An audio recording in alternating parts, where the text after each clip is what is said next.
লেখা আছে এই বাদশাহী খতে? কোনো ফরমাইশ, ফরমান? আজ রাজশাহীর এক অকল্পনীয় সুদিন।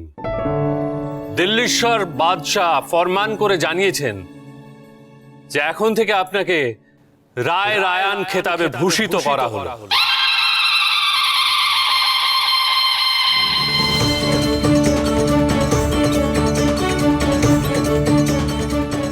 বাংলার নবাবের পরই আপনি।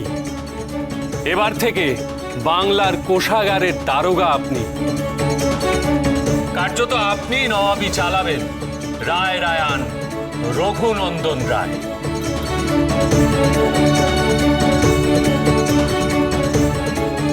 এ তো মস্ত সুখবর। হ্যাঁ, আমাদের তো আনন্দ দ্বিগুণ হয়ে গেল এতে। এর অর্থ হলো রঘু, তুমি এখন থেকে মুর্শিদাবাদের সর্বেসর্বা হলে।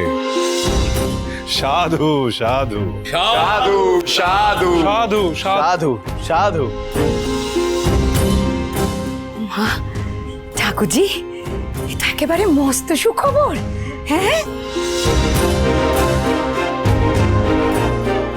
আচার্য গুরু,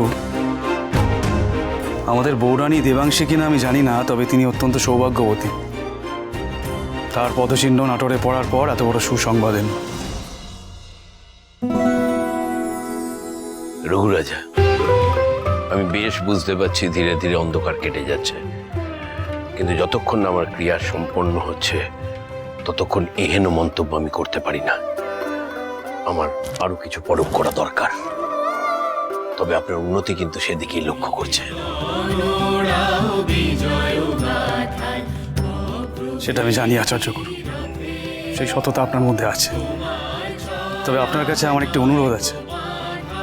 আমি চাই আজ সমস্ত বিশিষ্ট অতিথিদের সাথে আমার বৌরানীর আলাপ করিয়ে দিতে। আপনি যদি দয়া করে অনুমতি দেন তাহলে রামকান্ত বৌরানীকে নিয়ে আসবেন। রঘুরাজা, এ ধরনের অনুরোধ আপনি করতে পারেন না। এটা নাটোরের ঐতিহ্যের বিরোধী। এমন সৌভাগ্যবতী মেয়ের সাথে পুরনো আচার কি চলতে পারে আচার্য গুরু?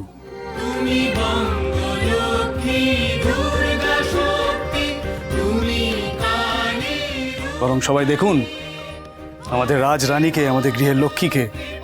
তাতে পাপ আমাদের কিছু বাড়বে না আচার্য গুরু, বরং সৌভাগ্য দ্বিগুণ হবে। আপনি দয়া করে না করবেন না। রাজরাজেশ্বরী রানী ভবানী, প্রতিদিন রাত 8:30টায় স্টার জলসায়।